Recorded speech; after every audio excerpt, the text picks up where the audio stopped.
स्रोत बन जाती है, सहयोगी बन जाती हैं और न केवल सिर्फ हमें आगे बढ़ाती हैं, बल्कि जैसे बाबा नंबर 1 बने हैं, हम बच्चों को भी नंबर 1 बनने की इतनी ऊंची प्रेरणा प्राप्त होती है।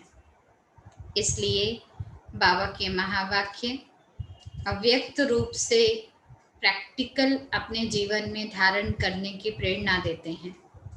और यह महावाक्य हम बच्चों को वास्तव में ब्रह्मा बाबा के जीवन से भी रूबरू कर रहे हैं।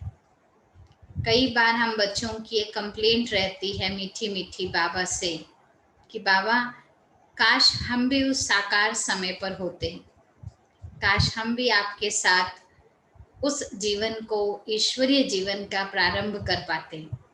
लेकिन बाबा का जो जीवन चरित्र है वो इन मुरलियों के द्वारा इसीलिए सुनाया जा रहा है कि जब हम किसी की गाथा सुनते हैं तो उनको इमर्ज कर पाते हैं, महसूस कर पाते हैं।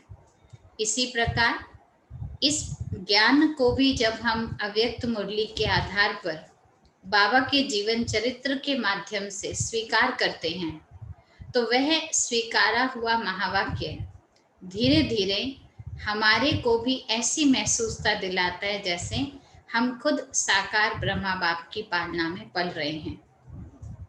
और साथ साथ अगर देखा जाए तो हमारे इस आध्यात्मिक या ईश्वरीय मार्ग पर चलते चलते अगर कोई कुछ ऊपर नीचे गलती हो जाती है या किसी चीज़ में हम भ्रमित हो जाते हैं या कहीं सही मार्गदर्शन हम नहीं ले पा रहे हैं या मुरली का क्या अर्थ है उस अर्थ को सही रीति कैच नहीं कर पा रहे हैं, तो ऐसे में अव्यक्त मुरली और वो भी ब्रह्मा बाप का जीवन चरित्र हमको बहुत सुंदर राह बता देता है, ताकि हम अगर कहीं विचलित हो रहे हैं तो उसको सही तरह से पकड़ सकें, धारण कर सकें।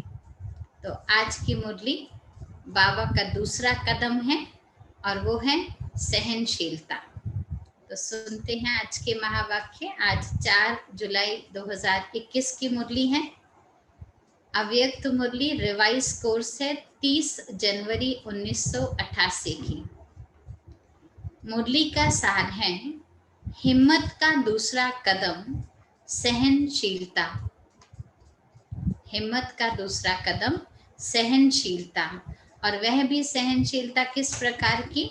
ब्रह्मा बाप के जीवन पर आधारित। एक होता है हमारे आपके जीवन पर आधारित, यानी हमने कुछ सहन किया है, हम उसका वर्णन कर रहे हैं, लेकिन ये है ब्रह्मा बाप के जीवन पर आधारित। आज ऑलमाइटी अथॉरिटी बाप अपनी पहली श्रेष्ठ रचना को देख रहे हैं। बाबा की सर्वप्रथम पहली श्रेष्ठ रचना कौन सी है? बाबा कहते वो है ब्रह्मा। तो ब्रह्मा को भी निमित्त रूप से और साथ में ब्रह्मा द्वारा रचे हुए हम ब्राह्मणों को भी बाबा देख रहे हैं। उनकी पहली रचना ब्राह्मणों की रचना है। ब्रह्मा बाबा के द्वारा बाबा ने जब रचना रची तो सर्वप्रथम किसको रचा? ब्राह्मणों को रचा। फिर साथ में बाबा कह रहे हैं उनकी पहली रचना में भी पहला नंबर ब्रह्मा को ही कहेंगे। अगर पहला नंबर देखा जाए तो वो पहला नंबर कौन है? प्रजापिता ब्रह्मा ही है। पहली रचना का पहला नंबर होने के कारण ब्रह्मा को आदि देव कहा जाता है। पहली रचना का पहला नंबर होने के कारण बाबा कह रहे एक तो रचना रची और फिर रचना रचने के बाद भी मुख्य रूप से बाबा ने हम बच्चों को ब्रह्मा को निमित्त बना कर दिया। तो उसके कारण बाबा कहते हैं ब्रह्मा को आदि देव कहा गया है। इसी नाम से इस आबू पर्वत पर यादगार भी आदि देव नाम से ही है। आबू पर्वत पर यादगार मंदिर आदि देव है। क्यों आदि देव बाबा ने नाम रखा? वास्तव में वो दिलवाड़ा मंदिर है, लेकिन दिलवाड़ा मंदिर में ही दिखाते हैं तपस्वियों की यादगार भूमि आदि देव रूप में, महावीर रूप में। तो वो लोग समझते महावीर माना जैन धर्म के जो स्थापक थे उनकी, लेकिन बाबा कह रहे वास्तव में ये यादगार आप सभी आदि सनातन धर्म स्थापन करने वाली आदि देव आदि देवियों की हैं। तो नंबर होने के कारण, पहला नंबर होने के कारण यादगार भी आदि देव नाम से ही है। आदि देव अर्थात आदि रचना भी कहा जाता है। आदि देव कहो या आदि रचना भी कह सकते हैं। साथ साथ आदि देव अर्थात आदि देव के बाबा अर्थ बताए जा रहे हैं। नई सृष्टि के आदि का पहला नंबर देव, नई सृष्टि की आदि का पहला देवता, सतयुग का सबसे पहला देवता कौन है? श्री कृष्ण है। तो आदि देव उस रूप से भी कहेंगे। बाबा की फर्स्ट रचना कौन हुई? जब शिव बाबा संगम पर आए तो बाबा ने ब्रह्मा का तन लिया, तो पहला बच्चा बाबा का सिकी लदा ब्रह्मा हुआ, इसलिए भी उनको आदि देव कहेंगे। आबू पर्वत पर भी यादगार उस प्रथम की है, वो जो पहला व्यक्ति जो इस पुरुषार्थ में नंबर 1 गया, इसलिए भी उनको आदि देव कहा जाएगा। तो बाबा आदि देव की अर्थ बता रहे हैं सारे।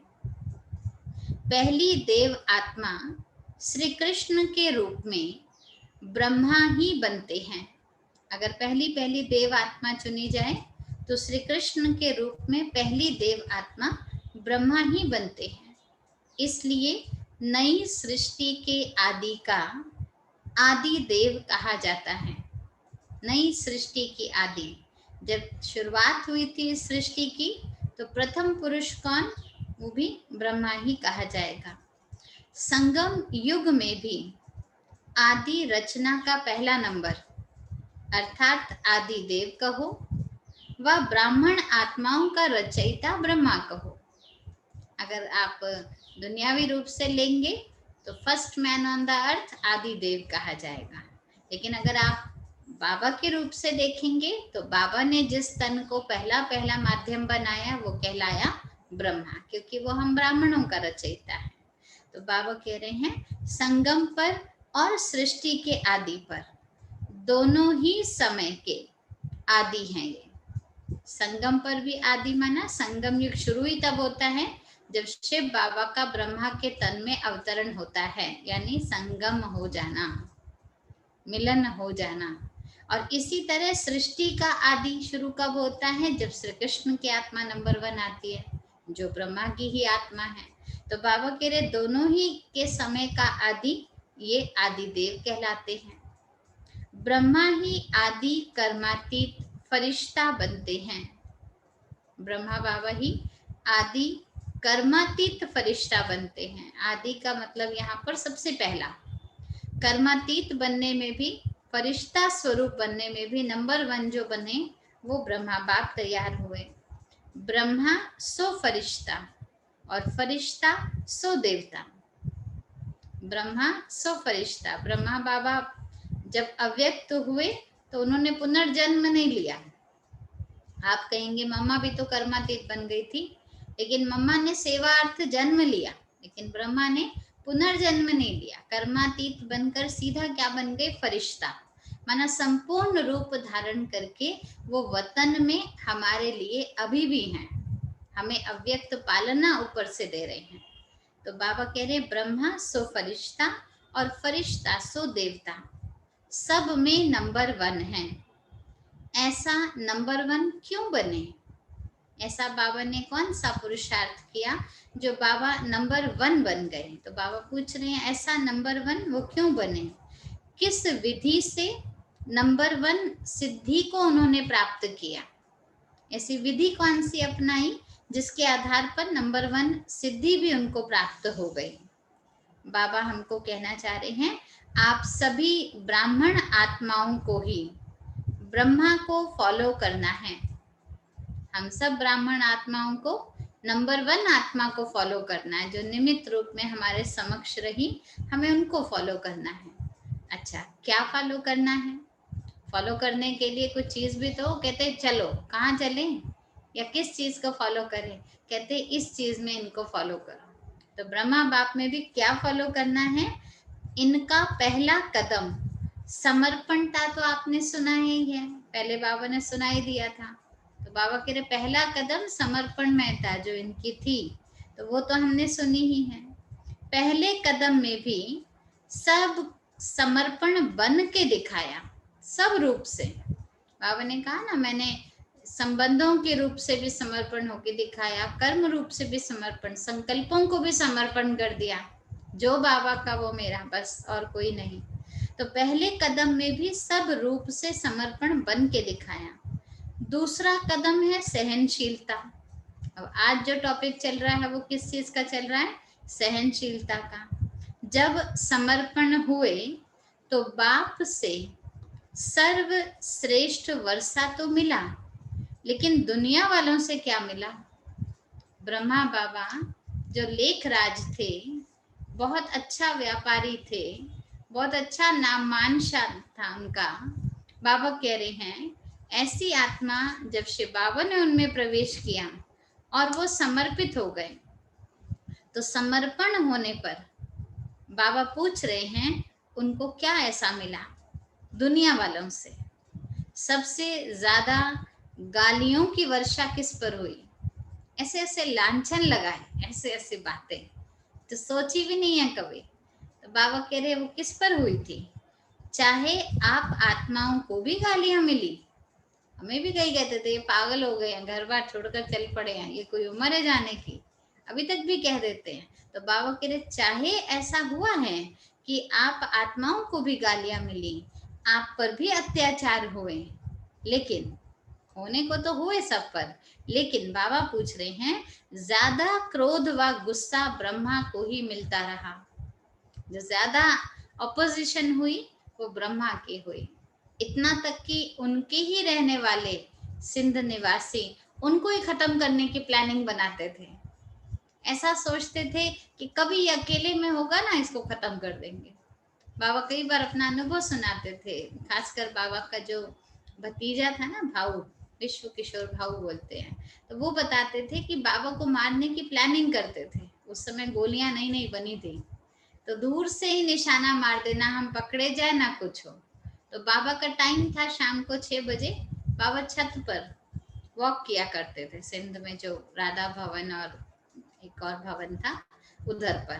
तो जब वो घूम रहे होते थे उस समय पर सोचते थे हम दूर से ये गोली मारे और खत्म कर दें, लेकिन जैसे ही वो गोली की उस छेद से देखते थे उनको बिंदु दिखाई देता था, चित्र दिखता ही नहीं था। अब कैसे मारे, क्या करें?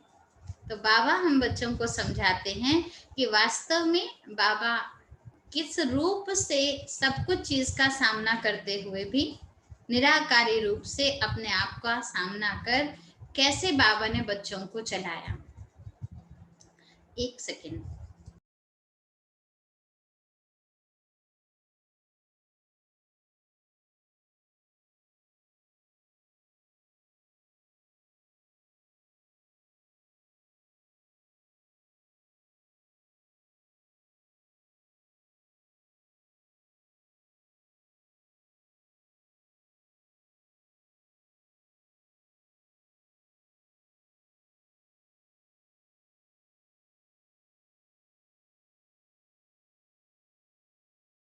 दीदी आवाज नहीं आ रही, आपका म्यूट हो गया है। दीदी म्यूट हो गया, आप अनम्यूट कर लीजिए।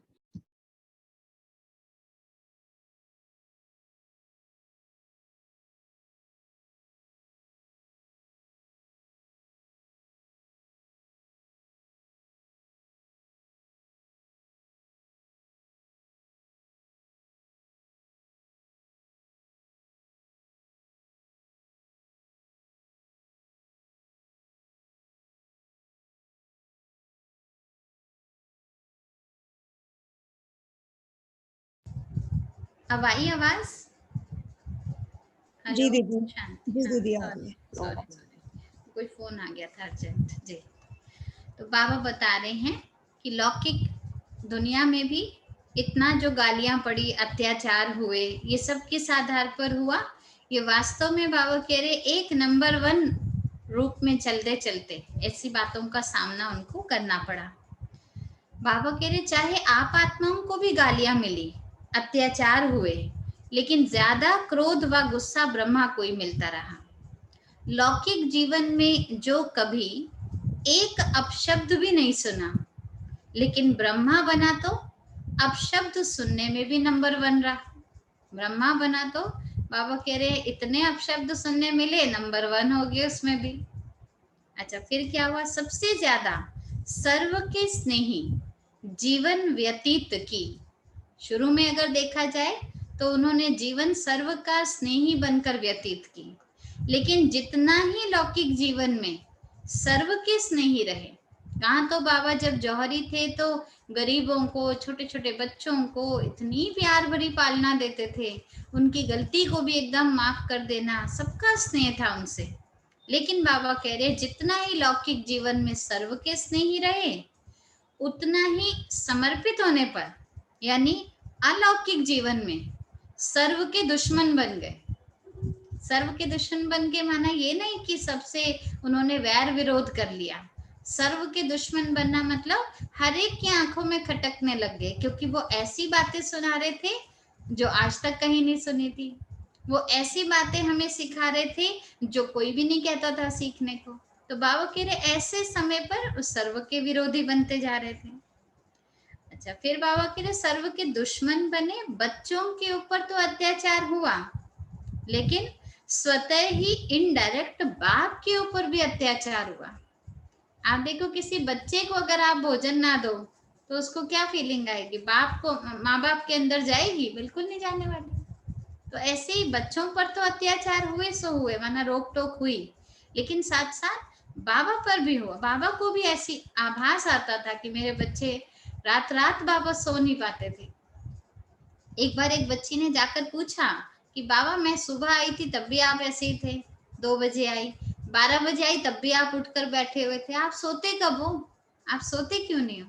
बाबा ने बहुत सुंदर उत्तर दिया कि बच्चियां बंधेलियां मार खा रही हो तो इस बाप को नींद कैसे आएगी? तो आप सोचिए, बंधन में बच्चे हैं, अत्याचार बच्चों पर हो रहे हैं, लेकिन महसूसता किसको हो रही है? बाप को हो रही है।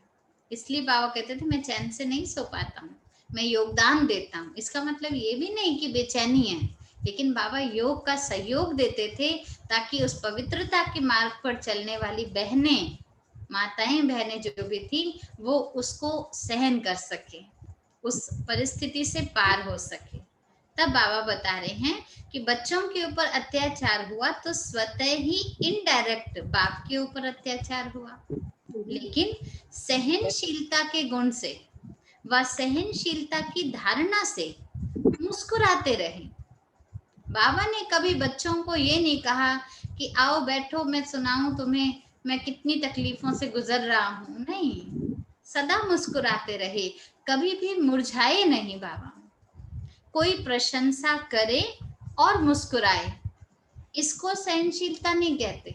माना किसी ने आपकी तारीफ करी, आप खुश हो गए, कहते देखो कितना सहनशील है। इसमें सहन क्या करना है? अच्छी बात पर तो हर कोई मुस्कुराएगा, लेकिन विपरीत होना, अत्याचार होना, कोई गाली दे फिर भी हम मुस्कुराएं, ये है ना सहन करना। तो बाबा आगे बोल रहे हैं, लेकिन दुश्मन बनकर, क्रोधित होकर अपशब्दों की वर्षा करे, ऐसे समय पर भी सदा मुस्कुराते रहना।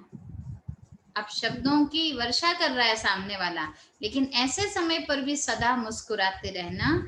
संकल्प मात्र भी मुरझाने का चिन्ह चेहरे पर ना हो, संकल्प मात्र भी मुरझाने का चिन्ह चेहरे पर ना हो, इसको कहा जाता है सहनशील। शीलता से सहन कर रहे हैं, शक्ल पे नहीं आ रहा है कि उनको क्या क्या सहना पड़ रहा है, लेकिन ड्रामा का ज्ञान बुद्धि में है, इतना तक कि ज्ञान की गहराई बुद्धि में है कि जो कुछ हो रहा है सत्य की राह पर चलने पर होता ही है, और साथी कौन है ये भी उनको याद रहा। तो बाबा कहते इसको कहते हैं सहनशील। दुश्मन आत्मा को भी रहम दिल भावना से देखना। अब अपनी अपनी सहनशीलता की चेकिंग करना, ये बाबा वास्तव में सहनशीलता की चेकिंग करने को कह रहे हैं कि दुश्मन आत्मा को भी रहमदिल भावना से देखना, बोलना, संपर्क में आना, इसको कहा जाता है सहनशीलता। दुश्मन आत्मा के साथ भी शुभ भावना रखकर उनसे बातचीत भी रखनी है, बातचीत भी बंद नहीं करनी, और फिर उनके संपर्क में भी आना है, उठना बैठना भी है उनके साथ, लेकिन मुस्कुराते हुए। ये बाबा कहते हैं ये है सहनशीलता। स्थापना के कार्य में, सेवा के कार्य में कभी छोटे कभी बड़े तूफान भी आए हैं। जैसे यादगार शास्त्रों में महावीर हनुमान के लिए दिखाते हैं कि इतना बड़ा पहाड़ भी हथेली पर एक गेंद के समान ले आया। इतना बड़ा परिवार होते हुए भी वो क्या किया, हथेली पर जैसे कोई गेंद लेकर आ रहा हो, इस रीति ले आए। ऐसे ही ये सहनशीलता की परिभाषा बाबा बता रहे हैं। ऐसे ही कितनी भी बड़ी पहाड़ समान समस्या हो, तूफान हो, विघ्न हो, लेकिन पहाड़ अर्थात बड़ी बात को छोटा सा खिलौना बनाकर खेल की रीति से सदा पार किया। वह बड़ी बात को सदा हल्का बनाकर स्वयं भी हल्के रहे और दूसरों को भी हल्का बनाया। कोई बड़ी बात बच्चे, कोई बात नहीं बाबा, कल के लिए रोटी नहीं है, कोई बात नहीं बच्चे, वो बैठा है ना सावल शाह। अच्छा, दूध इतना सा, पूरे घर में दूध था 1 गिलास के करीब बस, और 400 बच्चे बैठे हुए हैं, 350 400, और सब बच्चों को दूध पीने की आदत है। रात को दूध के बिना नींद नहीं आती। अब क्या करे? बाबा कहे नहीं है दूध, जाके बोला भंडारी पूछे, बाबा कहे नहीं बच्ची।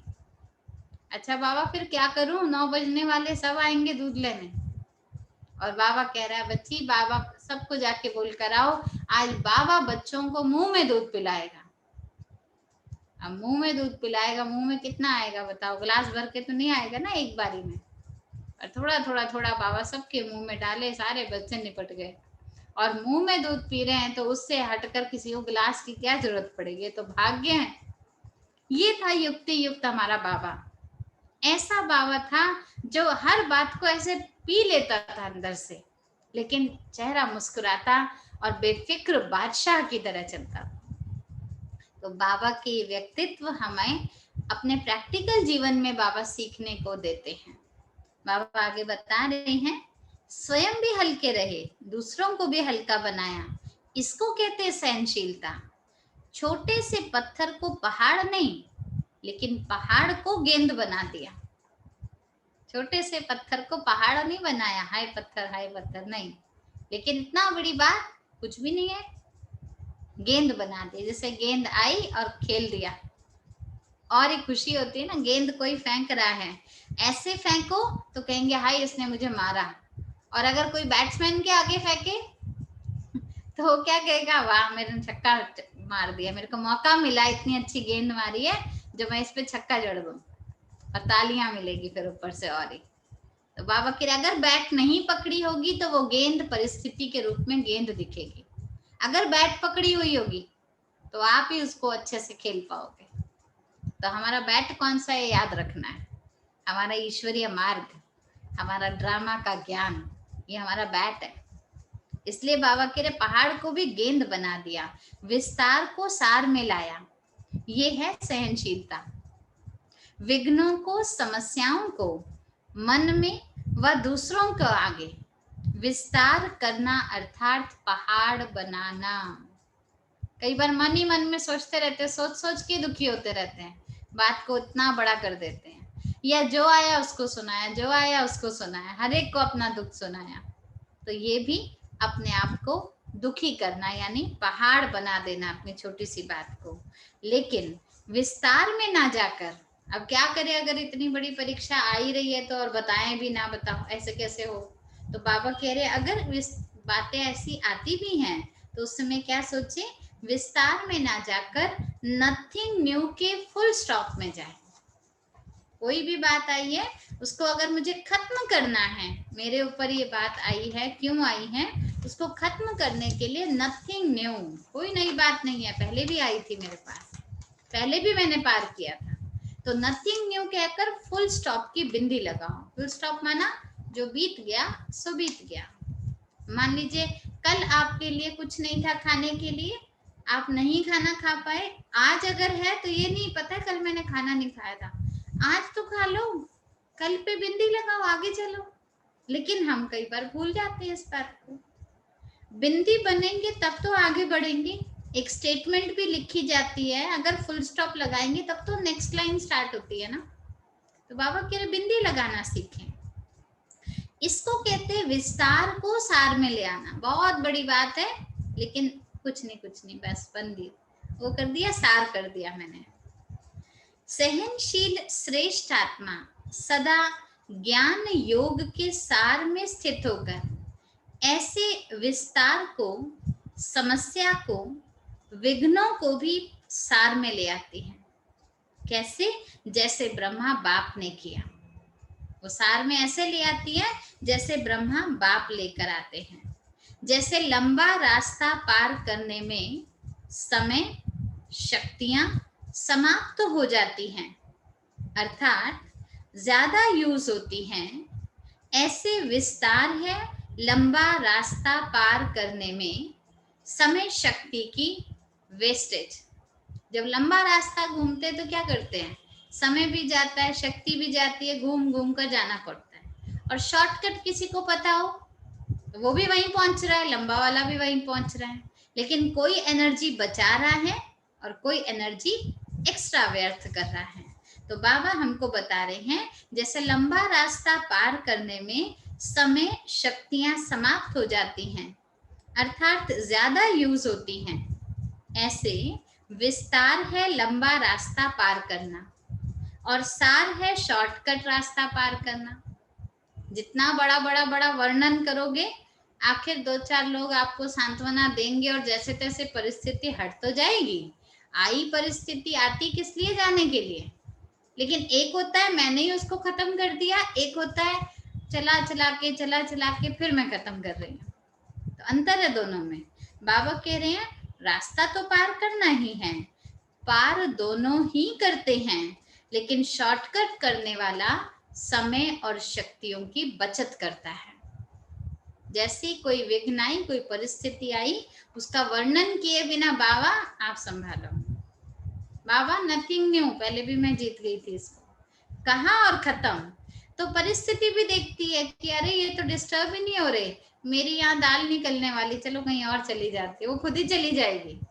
और अगर आप कहो नहीं ऐसा है, पता है ऐसा हुआ, आप वर्णन में जाते रहोगे तो परिस्थिति खुद ही नहीं आएगी, अपने साथ और 2-4 को ले आएगी कि ये जगह अच्छी है, बहुत बढ़िया।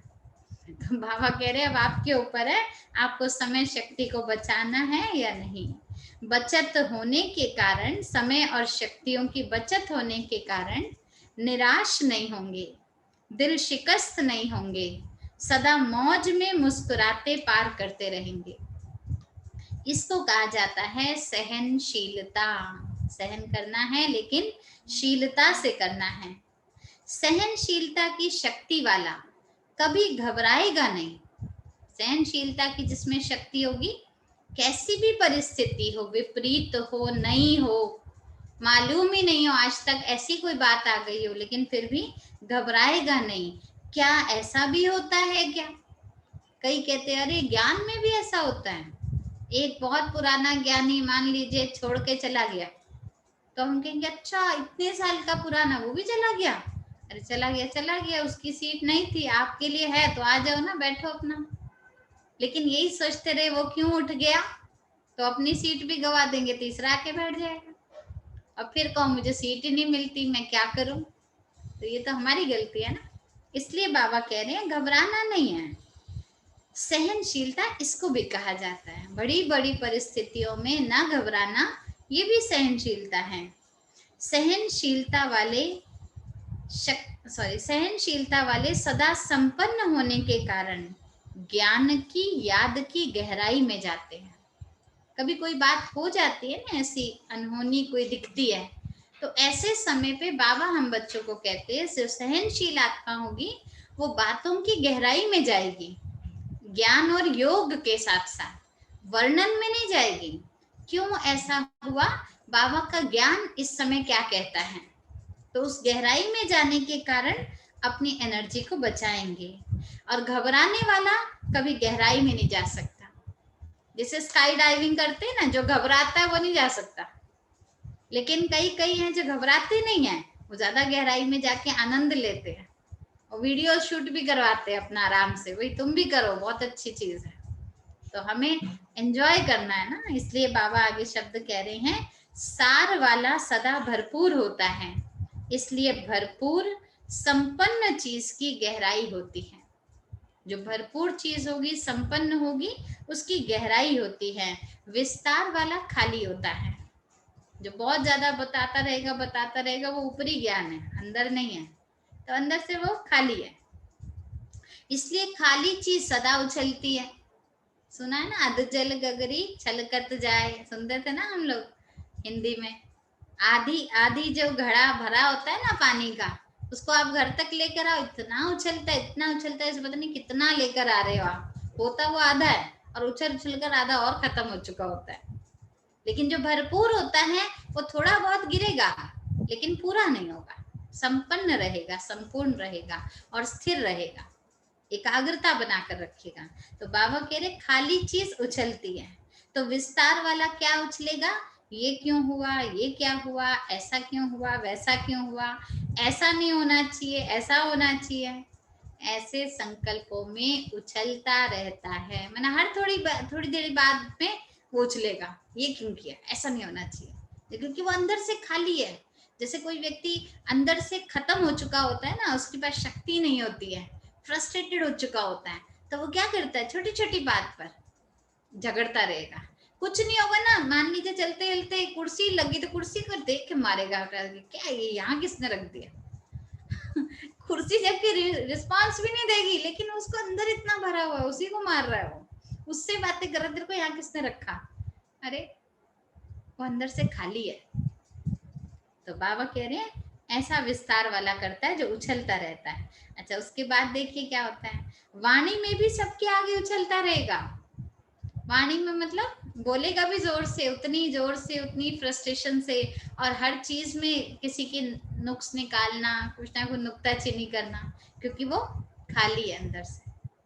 तो जो हद से ज्यादा उछलेगा उसका क्या हाल होगा।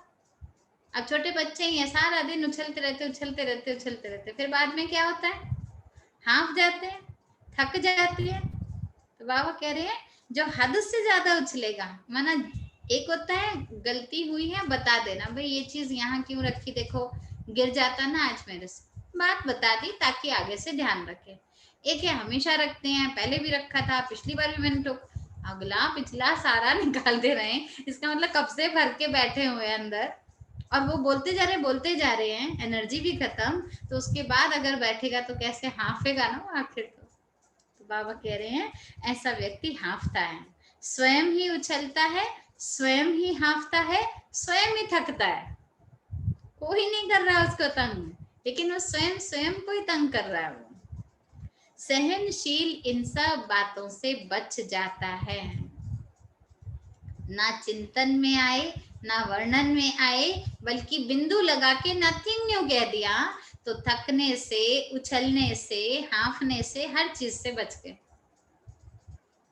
तो इसलिए जो हर चीज से बच जाएगा वो सदा मौज में रहेगा, मौज में, उछलेगा नहीं, उड़ेगा। उछलने वाला थकता है, उड़ने वाला मौज लेता है। तो हम क्या करेंगे, उड़ेंगे ना, उछलेंगे नहीं। हमने उछलना नहीं है, हमने उड़ना है बाबा की याद में। अच्छा, फिर दूसरा कदम जो सहनशीलता का है, ये ब्रह्मा बाप ने चल करके भी दिखाया। एक होता है बातें आई जिस पर सहन करना पड़ा, लेकिन ब्रह्मा बाप के खुद के जीवन में ऐसी कौन सी बातें आई जिसमें सहनशीलता के मार्ग पर चल करके बाबा ने दिखाया। सदा अटल अचल सहज स्वरूप में मौज से रहे, मेहनत से नहीं रहे, मौज से रहे। बाबा ने मुझे बिठाया, बाबा का ये कार्य है। इतने बच्चे किसके, बाबा के हैं। ये अटल निश्चय, अचल स्मृति, जो स्थिरता थी मन की, उन्होंने क्या किया, मौज में रखा, मेहनत में नहीं रखा। इसका अनुभव 14 वर्ष तपस्या करने वाले बच्चों ने भी किया। सिर्फ बाबा का ही जीवन नहीं था ये, हमारी आदरणीय दादियां जो बाबा के समय शुरू में 14 वर्ष भट्टी में रही। भट्टी में रही का मतलब आपको मालूम है? भट्टी का मतलब क्या? भट्टी का मतलब होता है उस समय एक ही संकल्प, एक ही स्थिरता, और एक किसी को कोई पत्र नहीं लिखना, कोई व्यवहार नहीं करना, किसी से कोई बातचीत नहीं करनी, सिर्फ अपने स्वरूप में रहना। और कई बार बच्चे 14 वर्ष निकाल कर एक दिन, लास्ट दिन बाबा को जाके बोलते थे, बाबा अब तो 14 साल पूरे होने वाले हैं, अब तो पत्र लिख सकती हूँ ना मैं अपने घर वालों को। बाबा कहते थे खत्म, दोबारा शुरू करो 14 साल। अभी एक दिन रहा हुआ था ना, आपने गड़बड़ कर दी। इतना बाबा ने पकाया बच्चों को, इतना ठोक ठोक कर मजबूत किया, तभी तो आज हमारी दादियां दादियां बनी हैं। तो बाबा कह रहे हैं 14 वर्ष तपस्या करने वाले बच्चों ने किया। 14 वर्ष ऐसे महसूस हुए जैसे कुछ घड़ियां लगी हुई हैं। मौज से रहे या मेहनत लगी? पूछ रहे बाबा उन बच्चों से, दादियां भी सामने बैठी थी। तो बाबा उनसे पूछ रहे, आपने 14 वर्ष निकाले, वो मौज से रहे या आपको मेहनत लगी? वैसे स्थूल मेहनत का पेपर भी खूब लिया बाबा ने। शुरू शुरू में क्योंकि धन की भी कमी, कोई कमा के नहीं लाने वाला, बैगरी पार्ट चल रहा था, सारे काम अपने हाथ से करने हैं, तो मेहनत भी तो करनी पड़ी ना। तो बाबा कह रहे मेहनत भी स्थूल पेपर बहुत लिया। कहाँ नाज से पलने वाले, जो अपनी मनमोहिनी दीदी, गोपी नाम था जिनका, कहाँ क्वीन मदर उनकी मम्मी थी, नाजों में रहने वाली, 10-10 नौकर उनके आगे पीछे घूमते थे। और क्या किया? गोबर के गोले बनवाए, उपले बनवाते थे, क्योंकि भोजन बनाना है, क्या करे, उपले कहाँ से बनेंगे? तो उपले, वो कंडे सुखाने, सारी विधियां, गोबर में हाथ कैसे डाले, जिसने कभी मिट्टी में ना हाथ डाला, लेकिन बाबा ने करवाया। और कैसे करवाया? ये नहीं कहा जाओ तुम गोबर के उपले बनाओ, नहीं, बाबा खुद जाके बनाने लग जाते थे। बाबा खुद जाकर गोबर लेते थे, अच्छा उपले बनेंगे, इससे बाबा का ब्रह्मा भोजन बनेगा, इससे ये हो, इतने भावना से बाबा गोबर को उठाते थे जैसे वो गोबर नहीं है, वो तो बहुत अच्छा, जैसे बच्चे मिट्टी से खेलते नहीं है, इतनी भावना से बाबा उठाकर गोले बनाते थे कि देखने वाले बच्चों को, क्योंकि दादियां भी छोटी छोटी थी ना, उनको एक्साइटमेंट होती थी, इतना क्या मजा आ रहा बाबा को ये काम करने में, हम भी करते हैं। आ जाते थे, आ जाते थे, करते थे। तो बाबा ने करके दिखाया जो किया। तो बाबा बता रहे हैं गोबर के गोले भी बनवाए, मैकेनिक का काम भी करवाया। गाड़ी खराब हो गई, गैरेज में ले जाने के लिए पैसे नहीं है, लेके कौन जाए? बाबा कहते थे बच्चे, गैरेज जितने मैकेनिक जितनी अकल नहीं है।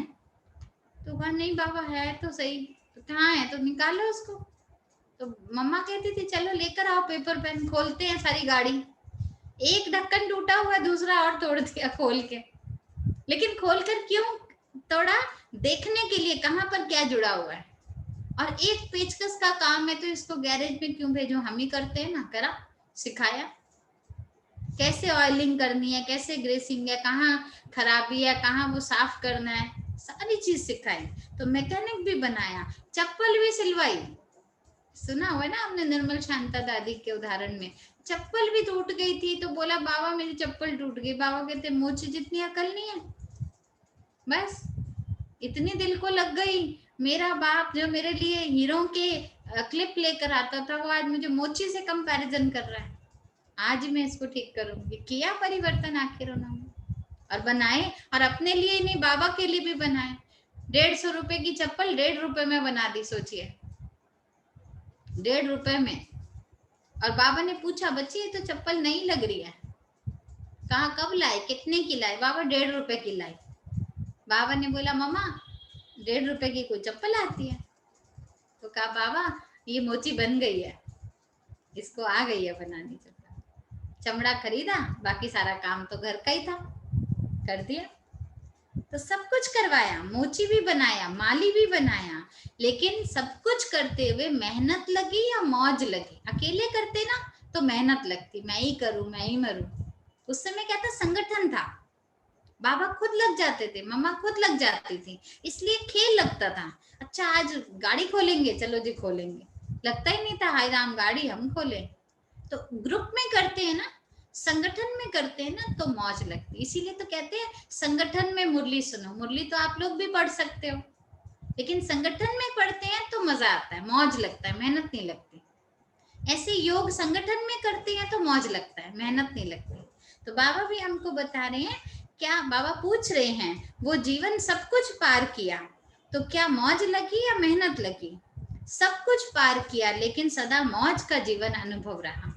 जो मूंझ गए, जिनको लगा ये क्या, हमें हमसे करवाएंगे, गोबर हमसे नजवाएंगे, हम तो नहीं करते, ऐसे जो मूंझ गए वो भाग गए, यज्ञ छोड़कर ही भाग गए। वो बाबा कह रहे हैं जो भाग गए, जो मौज में रहे, उन्होंने अनेकों के जीवन को भी मौज का अनुभव कराया। जो खुद एंजॉय कर रहे हैं, उन्होंने दूसरों को भी अनुभव कराया।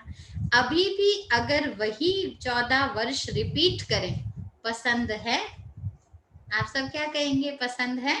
अगर बाबा कहे चलो 14 वर्ष इकट्ठे रहेंगे, हम सारे सारे काम करने पड़ेंगे, बस पसंद है? अभी आया ना कोरोना, किया ना हमने, किया ना, सारे काम हमने किए घर में। देखो, नाली वाला कूड़े वाला भी नहीं उठाने आने आता था, खुद जाके फेंक के आते थे, सारे काम किए। तो बाबा कहते बच्चे याद रखो, समय के अनुसार अगर हमें कुछ करना है तो कोई कार्य बड़ा नहीं है, क्योंकि कार्य करने से ही कर्म का फल हमें दिखाई पड़ता है। तो बाबा कह रहे हैं अगर वो चीज अभी 14 वर्ष रिपीट करे, पसंद है? अभी तो कई बार सेंटर पर थोड़ा सा भी स्थूल काम करना पड़े तो सोचते हैं अच्छा हमने इसलिए संन्यास किया था। कई समर्पित होती ना बहनें, हम लोग भी आए थे छोटे छोटे जब, तो हम लोगों को भी कहते थे आपको पोछा लगाना है, आपको झाड़ू लगाना है, आपको ये, अभी तक भी हम करते हैं यथा योग्य जो भी सेवाएं मिलती है। कभी डेकोरेशन है, कभी इतने बड़ी बड़ी कढ़ाइयों में आप सबके लिए भोग बनाना होता है। मुझे याद है कि मैं पहली बार भोग बना रही थी तो हमारे कोई रिश्तेदार थे, वो आए थे, उन्होंने देखा इतनी बड़ी कढ़ाई में मैं स्टूल पे खड़ी होके बना रही थी, तो वो रोने लग गई थी मुझे देख के कि इतनी छोटी सी बच्ची इतना सारा भोग बना रही है। लेकिन बाबा बनवाता है, ऐसे ऐसे काम करवाता है, तो कैसे कराया गया, कैसे हुआ, ये सब बाबा की मौज का अनुभव, स्मृति का अनुभव। तो बाबा हमें बता रहे हैं कि सेंटर का थोड़ा सा भी काम करते हैं, स्थूल का सोचते हैं, इसलिए संन्यास किया था। हम क्या इस काम की चीज है? मौज से जीवन जीना, इसको कहते ब्राह्मण जीवन। मौज से जीवन जीना माना काम कोई भी हो, लेकिन चेहरे की खुशी ऐसी हो जो काम करने पर दूसरा सोचे ये बड़ा मुझे ले रहा है, मैं भी यही काम करूं। ऐसा करो काम, काम ऐसा नहीं करो कि कोई हमको आके, मुझे याद है मनोहर दादी जी हमको ये सिखाती थी। मनोहर दादी जी कहती थी कोई आपको सेवा करते हुए देखे, क्योंकि हम जब ज्ञान में चले ना छोटे, तो हमने खुद सेवा ली थी, क्योंकि कहते थे ना तन से सेवा करो तो तन का रोग मिटेगा, मन से सेवा करो तो मन का रोग मिटेगा, धन से करो तो धन का मिटेगा। तो तन से सेवा हम लेते थे कि हम झाड़ू पोछा करेंगे बाबा के घर आकर। अब बाहर वाला कोई देखे तो कहेंगे तो ज्ञान सुनने जाते हैं, झाड़ू पूजा करते रहते हैं, लेकिन हमारी तो सेवा है ये। तो जब हम वो सेवा करते थे तो दादी कहती थी कि कोई आपको देखकर ये ना कहे हाय बेचारी, देखो ना अभी अभी स्कूल से आई है और सीधा पोछा लगा रही है, कभी हाय बेचारी ना कहे, और ही कहे वाह ये इतनी बड़ी देवी और ये पोछा लगा रही है, तुरंत आपके हाथ से छीन ले। ऐसी अवस्था बनाओ, ऐसी अवस्था बनाओ जो कहे मेरी देवी मेरी इष्ट झाड़ू कैसे लगा रही, इधर दो भाई, मेरे को दे दो, मैं लगा दूंगी। ऐसी अवस्था बनाओ, दादी कहती थी। मतलब हर कर्म करते हुए अपने आप को स्मृति कौन सी दे दी है? भविष्य तक की स्मृति, इष्ट देव इष्ट देवी की स्मृति। तो न जाने छोटा काम करते भी किसको साक्षात्कार हो जाए। इसलिए बाबा हम बच्चों को कह रहे चाहे साधारण काम हो, चाहे हजारों के बीच में भाषण कर रहे हो, स्टेज पर स्पीच दे रहे हो, लेकिन दोनों काम मौज से करो। दोनों काम है, किसी भी काम में हमें दुख ना हो, दोनों काम मौज से करो। इसको कहते मौज की जीवन, मूंझ की नहीं। मूंझ माना कंफ्यूजन, मेरे को ये काम दे दिया, उसको ये दे दिया। अब मान लीजिए दो बहनें एक साथ सेंटर पर गई, दो सहेलियां गई, एक को कह दिया जरा किचन में बर्तन पड़े आप धो दो, और दूसरी को कह दिया मुरली सुना दो आप जरा जाके। तो अब बर्तन वाली की जो हालत खराब हो गई कि मैं भी तो इसके साथ आई हूँ, मुझे भी तो भाषण के लिए दे सकते थे ना। लेकिन नहीं, बाबा कह रहे बर्तन भी ऐसे मांजो जैसे मैं भाषण ही कर रही हूँ, इतनी खुशी से। मौज में, काम कोई भी हो लेकिन अवस्था मौज की हो, मूंझो नहीं। हमने तो समझा ही नहीं था, सरेंडर होना माना ये सब कुछ करना पड़ेगा। मैं तो टीचर बनकर आई थी, बाबा सेंटर पे रहने वालों के लिए भी कह रही बातें। स्थूल काम करने के लिए थोड़ी संन्यास करा था मैंने। क्या यही ब्रह्मा कुमारी जीवन है? इसको कहते मूंझने वाली जीवन। जबकि ब्रह्मा कुमारी समर्पित दीदी होने के दीदी यहाँ ब्राह्मणों को तो बाबा हर तरह के काम की प्रैक्टिस कराते हैं, और सतयुग में वो कहते हैं सब राजा बनो, वहां दास दासियां नहीं बनो, वहां ये काम मिल जाएगा। तो यहाँ तो दास दासियों का काम खुशी से करने को बोलते हैं, वहां वो दास दासियों से काम नहीं को बनता छोटा बताते हैं। जी। ऐसा इसलिए क्योंकि यहाँ बाबा ने कहा ना, अभी मैंने शुरू में लाइन सुनाई, तन की सेवा करने से तन का रोग मिटेगा। तो बाबा कहते हैं यहाँ पर अपने आप को हमें कंचन काया चाहिए, तो इस काया को मुझे स्वाहा करना पड़ेगा। इस काया को जब तक मैं सेवार्थ नहीं लगाऊंगी तब तक ये काया मेरे को कंचन बनकर नहीं मिलेगी। जो जो मुझे चाहिए वो मुझे सफल करना है। इसलिए बाबा यहाँ कहते थे छोटे से छोटा कार्य भी करो। और यहाँ पर देह अभिमान बहुत है। देह भान टूटेगा जब हम स्थूल काम करेंगे, छोटे से छोटा काम भी करेंगे, वहां देह अभिमान नहीं होगा। इसलिए बाबा कह रहे दास दासी क्यों बनते हो, आत्माभिमानी रूप में राजा बनो। तुम्हारा बाप तुम्हें राज्य बनाकर दे रहा है तो तुम दास दासी क्यों बनते हो। बाबा इस भाव से भी कहते, तन को सफल कराने के लिए यहाँ बाबा सारे कार्य करवाते। इतना तक कि बाबा कहते थे भाई और बहनें, मान लीजिए कभी युगल रूप में आते ना, कपल आते हैं, बाबा के घर भोग खाते थे, तो पति लोग क्या करते हैं, भोग खाया प्लेट पत्नी को देते, जाओ धो आओ तुम, क्योंकि घर में भी दे देते थे। तो दादियां बहुत अच्छे से निगरानी रखती थी। दादी कहती थी क्यों, अपने आप करो जाके, यहाँ पर पति पत्नी नहीं हो, यहाँ आप बच्चे हो बाबा के, अपना कार्य खुद करो, नहीं तो सतयुग में उसकी प्लेट उठाना बैठ के ऐसा बोलते थे, मतलब पक्का कराती थी कि उस भान से भी खत्म हो जाओ। तो बाबा आगे बता रहे हैं ये बात कि दिल में भी मौज, किसी भी परिस्थिति में किसी भी कार्य में मूंझने को मौज के बदल देंगे अगर दिल में मूंझने वाले नहीं। श्रेष्ठ साधन होते हुए भी, स्पष्ट बात होते हुए भी, सदा स्वयं मूंझे हुए होने के कारण स्पष्ट बात को भी मुझा देते हैं। जो खुद कंफ्यूज होगा ना, वो सीधी सीधी बात को भी घुमा फिरा के करेगा। अच्छे साधन होते हुए भी साधनों से मौज नहीं ले सकते। मेरे पास बहुत कुछ है लेकिन दूसरे के पास है, ये देख देख कर अपना आनंद नहीं ले पा रहे, तो मूंझ रहे हैं ना। ये कैसे होगा, ऐसे नहीं होगा, ऐसा होगा, ऐसा सोचकर खुद भी मूंझते हैं, दूसरों को भी मूंझा देते हैं। जैसे कहते हैं ना, सूत मूंझ जाता है तो मुश्किल ही सुधरता है। अच्छी बात में भी मूंझेगा तो घबराने वाली बात में भी मूंझेगा। जो उलझा है वो सब जगह ही उलझा हुआ है, चाहे वो अच्छा है चाहे वो बुरा है। मन मूंझा हुआ होगा तो स्वतः ही वृत्ति का प्रभाव दृष्टि पर पड़ेगा। मन में आपको किसी ने कह दिया ना फला व्यक्ति ऐसा है, तो आप अगली बार आपके साथ नहीं होगा वो भले, लेकिन आप उसको देखोगे तो उसी नजर से देखना शुरू कर दोगे। क्यों? क्योंकि मन में आपने वो भाव ले आए। मन का भाव इसलिए मैला नहीं होने देना। मन मूंझा हुआ होगा तो स्वतः वृत्ति का प्रभाव दृष्टि पर आएगा। दृष्टि के कारण सृष्टि मूंझी हुई दिखाई देगी। होता है ना ऐसा, मन में संकल्प आ गया आज शनिवार है, आज ना ये काम नहीं करना, बस आप देखो जरा, फिर कहीं आपसे ग्लास टूट गया, अरे आज शनिवार है ना तभी टूटा, मुझे लग ही रहा था।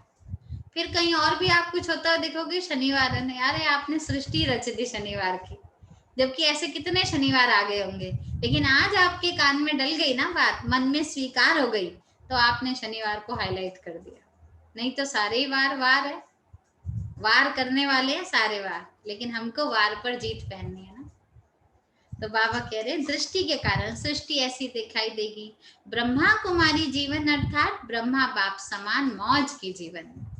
मौज की जीवन माना खाना खेलना मजे में रहना नहीं, लेकिन कोई भी काम करते हुए स्थिति ऊंची रखना। लेकिन इसका आधार है सहनशीलता। तो सहनशीलता की इतनी विशेषता है इसी विशेषता के कारण ब्रह्मा बाप सदा अटल अचल रहे।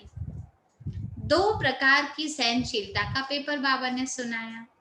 पहला पेपर लोगों द्वारा अपशब्द व अत्याचार, जो ब्रह्मा बनने के बाद बाबा को सुनने को मिला, और दूसरा यज्ञ की स्थापना में भिन्न भिन्न आए हुए विघ्न, जैसे बैगरी लाइफ आ गया था, बच्चों का संशय उत्पन्न हो जाना, छोड़कर चले जाना, ऐसी बातें भी आई।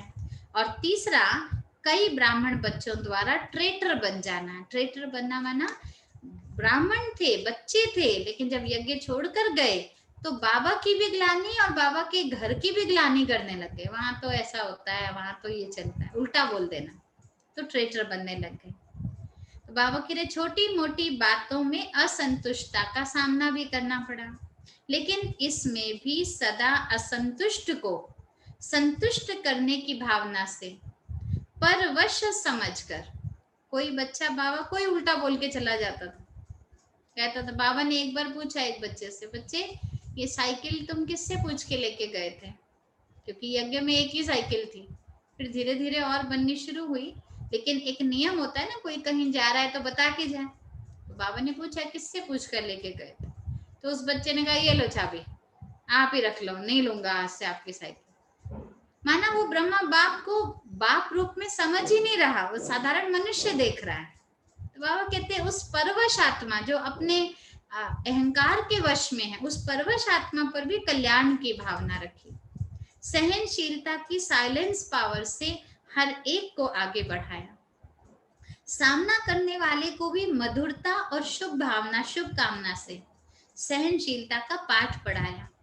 जो आज सामना करता, बाबा ने फिर भी प्यार से उसको शुभ भावना रखी, तो आज सामना करने वाला कल आकर क्षमा मांगता था।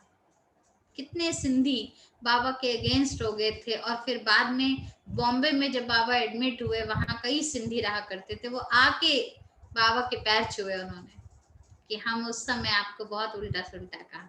तो जो अपोजिशन करने वाले वो क्षमा मांग रहे, फिर उनके मुख से बोल निकलते थे, बाबा तो बाबा ही है, बाबा जैसा और कोई नहीं है, बाबा तो बाबा है। तो दूसरा कदम सुना, कौन सा था? सहनशीलता का। किस लिए सुनाया बाबा ने? बाबा के लिए सहनशीलता का कदम मैंने किस लिए सुनाया?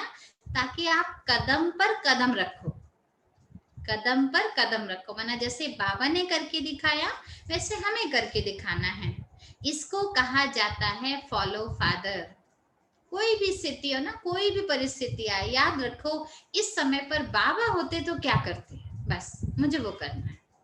नहीं समझ में आ रहा, मुरली उठा के देखो, बाबा मेरे को इस मुरली में पकड़ रही हूँ, अब मुझे आप इसमें आंसर दो, मुझे क्या करना है।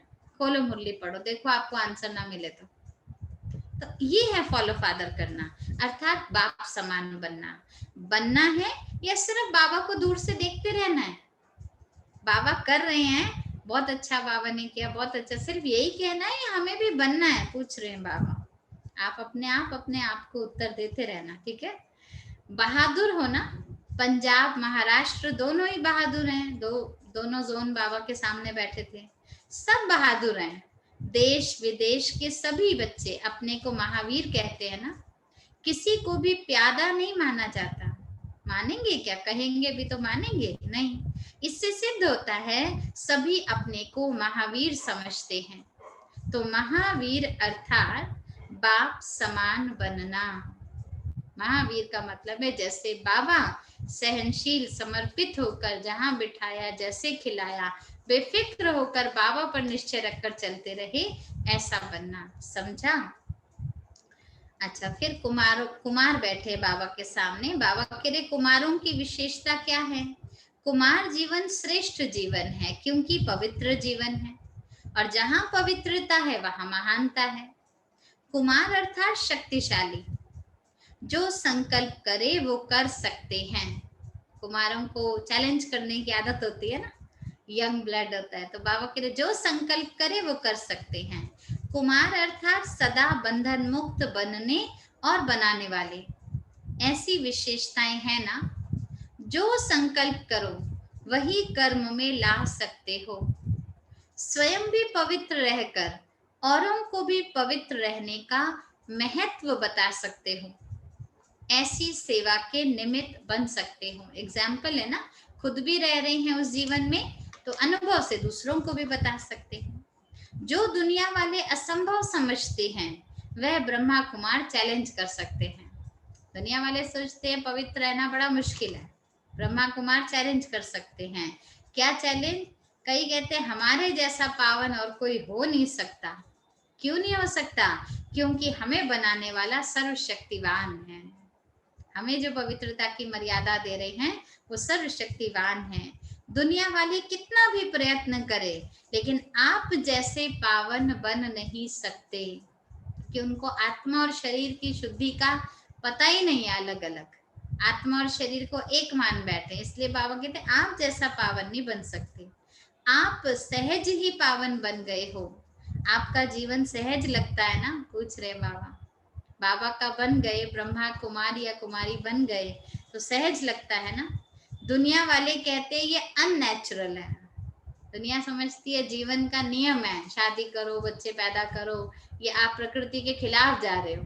लेकिन बाबा कहते हैं कुमारों की परिभाषा चैलेंज करने वाली है, परिवर्तन कर दिखाने वाली है, असंभव को संभव कर दिखाने वाली है। दुनिया वाले अपने साथियों को संग दोष में ले आते हैं, खुद तो विकार में धकेलते हैं, गिरते हैं, दूसरों को भी कहेंगे तुम भी आओ इधर, एक बार ट्राई करके देखो, पी के देखो, खा के देखो। लेकिन आप बच्चे क्या करते हो? बाप के संग में लाते हो, वो अपने संग में लाते हैं। हम बच्चे बाप के संग में लाते हैं, उन्हें अपना संग नहीं लगाते, बाप के संग का रंग लगाते हो। हम भले ढीले डाले हैं, लेकिन किसके संग में ले आए? बाबा के संग में। बाबा को देखो, बाबा को फॉलो करो, तो बाप समान बनाते हो, ऐसे हो ना। अच्छा, कुमार अर्थात सदा अचल अडोल, कैसी भी परिस्थिति आ जाए लेकिन डगमग होने वाले नहीं, क्योंकि आपका साथी स्वयं बाप है। जब वो अचल है तो हम कैसे डगमग होंगे? जहां बाप वहां सदा ही अचल अडोल होते हैं। जहां सर्वशक्तिवान होगा वहां सर्व शक्तियां होंगी। सर्व शक्तियों के आगे माया कुछ भी नहीं कर सकती। जिसके पास सारे शस्त्र हैं उसको कोई क्या हराएगा? इसलिए कुमार जीवन अर्थात एक रस स्थिति वाले हैं, हलचल में आने वाले नहीं। जो हलचल में आते हैं वह अविनाशी राज्य भाग्य पा नहीं सकते। थोड़ा भी सुख मिल जाएगा लेकिन सदा काल का नहीं मिलने वाला। हलचल में आने वाले से ये कर दो, वो कर दो, अनशन में आ जाओ, हो सकता है थोड़ा आपका नाम शान हो जाए, लेकिन अल्पकाल का होगा, सदा का सॉल्यूशन नहीं निकलता। कुमार जीवन का मतलब होता है सदा अचल, एक रस स्थिति में स्थित रहने वाले। तो एक रस स्थिति रहती है या दूसरे रसों में बुद्धि जाती है? दूसरे रस माना कभी पीना, कभी खाना, कभी देखना, इनमें तो नहीं जाती है बुद्धि। ऐसा एक रस स्थिति वाला बच्चा बाप को प्यारा लगता है। तो यही सदा याद रखना कि हम अचल अडोल आत्माएं एक रस स्थिति में रहने वाली हैं। फिर बाबा के सामने माताएं बैठी थी, मीठी मीठी माताएं बैठी हैं ना, सब गुप्त बैठी हैं, कुछ कुछ हैं प्रत्यक्ष में लेकिन गुप्त हैं। कोई बात नहीं, सुनिए बाबा आप सबको क्या कह रहे हैं। माताओं के लिए बाप दादा ने सहज मार्ग कौन सा बताया है, जिससे सहज ही बाप की याद का अनुभव कर सको, मेहनत ज्यादा ना करनी पड़े। याद को भी सहज बनाने का ये साधन है। कौन सा सहज मार्ग है? दिल से कहो मेरा बाबा। कई माताएं आती थी बाबा के पास, बूढ़ी बूढ़ी माताएं, बाबा हमें नहीं याद होता, 8 जन्म 12 जन्म 21 जन्म हमें सतयुग आया, त्रेता आया, हमें नहीं याद रहता। तो बाबा कहते थे कोई बात नहीं, ये बिंदी लगा रखी है तुमने? तो कहती हाँ बाबा बिंदी लगा रखी। तो कहती थी बस ये बिंदी, मैं बिंदी बाप बिंदी, मैं बिंदी बाप बिंदी, बस इतना याद रखो, ये तो याद रहेगा ना। सब कहती थी हाँ बाबा ये तो याद रहेगा। तो बस इतना सहज पुरुषार्थ, दिल से कहो मेरा बाबा। जब मेरा कहते हो तो याद सहज आती है। सारे दिन में जो मेरा है वही याद आता है ना। कोई भी मेरा हो, चाहे व्यक्ति चाहे वस्तु, जहां मेरापन वहां याद होगी। ऐसे यदि बाप को मेरा कहते हो, मेरा समझते हो, तो बाप ही याद आएगा। तो बाप को याद करने का सहज तरीका है दिल से कहो कह दो सारे, दिल से कहो मेरा बाबा। सिर्फ मुख से नहीं कहना मेरा मेरा, अधिकार से कहना मेरा बाबा। यही सहज पुरुषार्थ है जो आगे बढ़ाएगा। सदा ही यह विधि सहज योगी बनाएगी। मेरा कहो और बाप के खजाने के मालिक बन जाओ। माताएं सदा अपने को पद्मा पदम भाग्यवान समझते हो। दुनिया वालों ने तो कहाँ रख दिया था आपको ठुकरा के, अब अपने को महा पद्मा पदम भाग्यवान समझते हो। घर बैठे बाप मिल गया। अभी देखो घर बैठे सुन रहे हैं, काम करते हुए भी सुन रहे हैं। कितना आसान है बाबा को पाना। घर बैठे बाप मिला, कितना बड़ा भाग्य मिला है। दुनिया वाले बाप को ढूंढने के लिए निकलते हैं। ये जो गायन है ना, घर बैठे भगवान मिला, ये किसके लिए है? ये आप माताओं के लिए है। ठीक है, तो इसी श्रेष्ठ भाग्य की स्मृति में रख अपने को आगे बढ़ाते चलो। वह मेरा श्रेष्ठ भाग्य, ये खुशी के गीत गाते रहो, खुशी के झूले में झूलते रहो, खुशी में नाचो और गाओ। नाचने और गाने का एक ही गीत है, कौन सा? मेरा बाबा। ठीक है, गीत बदलना मत। नाचते समय भी यही गीत और गाते समय भी यही गीत। शक्तियों को सदा कौन सी खुशी रहती है? सदा बाप के कंबाइंड रूप की खुशी रहती है, क्योंकि नाम ही क्या है? शिव शक्ति। तो शिव और शक्ति का कंबाइंड रूप है। आप और बाप दोनों को मिलाकर ही तो शिव शक्ति बनाना। तो जो कंबाइंड है उसे कोई अलग नहीं कर सकता। ऐसी खुशी रहती है। निर्बल आत्मा को बाप ने शक्ति बना दिया, शक्तिशाली बना दिया। तो सदा यही याद रखो कि हम कंबाइंड रहने के अधिकारी बन गए हैं। बाबा के साथ हम कंबाइंड रहने के अधिकारी बन गए। पहले ढूंढ रहे थे, अभी तो साथ रहने वाले बन गए हैं। पहले भगवान को ढूंढ रहे थे, कहाँ हो आप, दर्शन दो, और अभी उनके साथ रहते हैं। ये भी सदा नशा रहना चाहिए। कितना भी माया कोशिश करे, लेकिन शिव शक्ति के आगे माया कुछ भी नहीं कर सकती, क्योंकि कौन साथ है? शिव साथ है, शक्ति अकेली नहीं है। अलग रहते हैं तो माया आती है, कंबाइंड रहते हैं माया आ नहीं सकती। तो कभी शक्ति नहीं बनना, क्या बनना है? शिव शक्ति बनना है। यही वरदान सदा याद रखो। हम कंबाइंड रहने वाली शिव शक्ति विजयी आत्मा है। अच्छा, देश विदेश के सर्व बाप समान सदा बुद्धि से समर्पित आत्माओं को सदा हर परिस्थिति में हर व्यक्ति से सहनशील बनकर, हर बड़ी बात को छोटा कर सहज पार करने वाले, सदा विस्तार को सार रूप में लाने वाले, सदा ब्राह्मण जीवन मौज की जीवन जीने वाले, ऐसे बाप समान बनने वाले महावीर श्रेष्ठ आत्माओं को बाप दादा का समान भव की स्नेह संपन्न याद, प्यार और नमस्ते। हम रूहानी बच्चों की भी रूहानी बाबा को याद, प्यार, नमस्ते। शुक्रिया बाबा, शुक्रिया।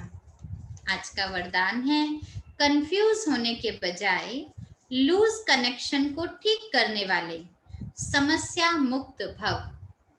कई बार कनेक्शन लूज होता है, प्लग ढीला होता है, हम सोचते हैं ये अप्लायंसेस ही खराब हो गया है, कंफ्यूज हो जाते हैं। बाबा कह रहे कंफ्यूज मत हो, चेकिंग कहाँ की करो, कनेक्शन कहीं लूज तो नहीं है, उसकी चेकिंग करो। सभी समस्याओं का मूल कारण है कनेक्शन लूज होना। सिर्फ कनेक्शन को ठीक कर दो, सर्व शक्तियां आपके आगे घूमेंगी।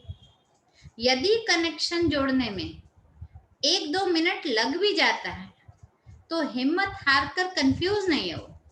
मतलब योग लगाने बैठे, कोई परिस्थिति आई है, कोई उलझन आई है, बाबा से हम पूछ रहे हैं, तो कई बार होता है एकदम बाबा की टचिंग नहीं हो पाती है, कोई बात नहीं, थोड़ा टाइम दो। आवाज नहीं आ रही आपकी।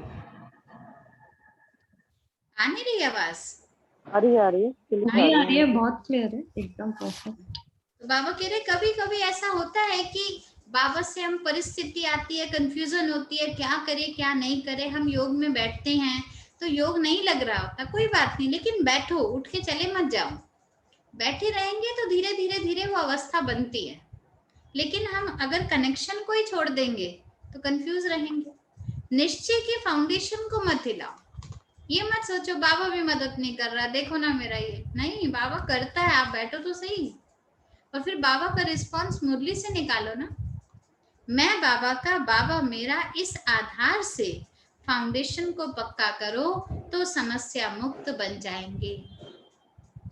स्लोगन है, बीज रूप अवस्था में स्थित रहना, यही पुराने संस्कारों को परिवर्तन करने की विधि है। बीज रूप अवस्था में स्थित रहना, यही पुराने संस्कारों को परिवर्तन करने की विधि है।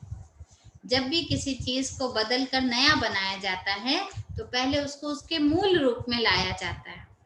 मान लीजिए आपका आटा, रोटी बेली आपने, वो रोटी टेढ़ी मेढ़ी हो गई, तो क्या करेंगे, फिर से उसको गोल करके वापस आटा बना देंगे, तभी तो फिर से ट्राई कर पाएंगे ना नया।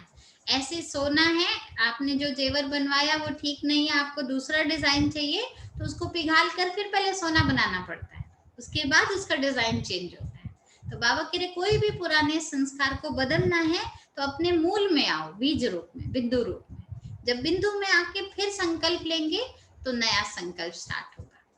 मान लीजिए गुस्सा आया, पुराना स्वभाव है, एकदम मूल में जाओ, मैं शांत स्वरूप आत्मा हूँ, फिर जाके करो जरा, गुस्सा आएगा ही नहीं, आएगा ही नहीं, बदल जाएगा, क्योंकि मैं शांत स्वरूप बोल रही हूँ और जा रही हूँ गुस्सा करने, अपने ऊपर ही हंसी आएगी। तो बाबा कहते हैं बीज को पकड़ो, बीज से ठीक करोगे ना तो पुरानापन बदलना आसान हो जाएगा।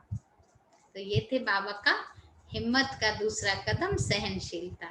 बाबा ने हमें मूंझने को नहीं, मौज में रहने को कहा है। लेकिन मौज का मतलब सुख सुविधाओं में, ऐशो आराम में रहना नहीं। मौज का मतलब भले साधारण कर्म हो लेकिन स्थिति बड़ी खुशनुमा हो, बाबा को साथ रखकर, कंबाइन रखकर करें। क्लियर है मुरली? कुछ पूछना तो नहीं है?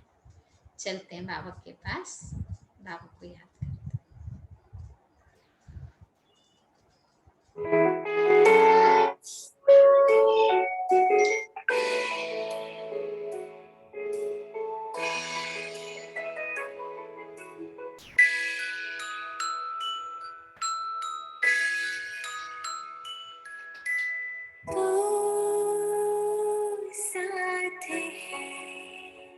तो डरने की क्या बात है,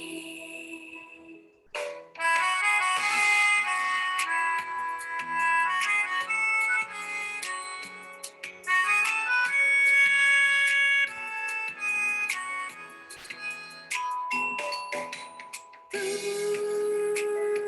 साथ है तो डरने की क्या बात है,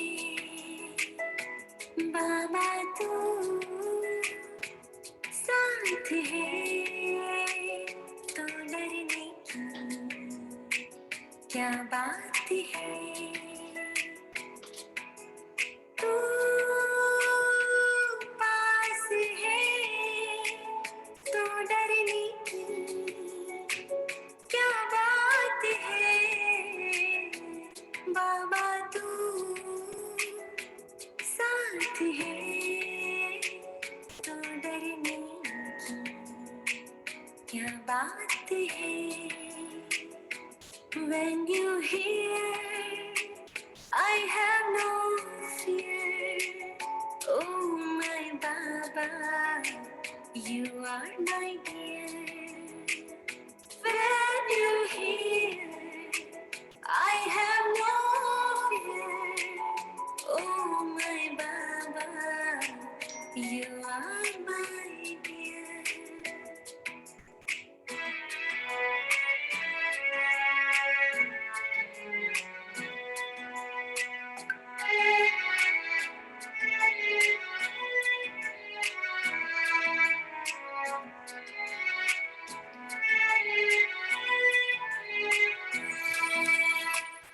चलती रही हम, चलते रहे, तेरे नक्शे कदम पर चलते रहे, गाती रही, गुनगुनाती रही, रात खुशी की हम गाती रही हो, जिसका हो साथी खुद भगवान, जिसका हो साथी खुद भगवान, उसको रोकेगा क्या आंधी या तूफान। हम चल पड़े हैं अब बाबा की धाम, हम चल पड़े हैं अब बाबा की धाम, जीवन हुआ ये अब उसके नाम।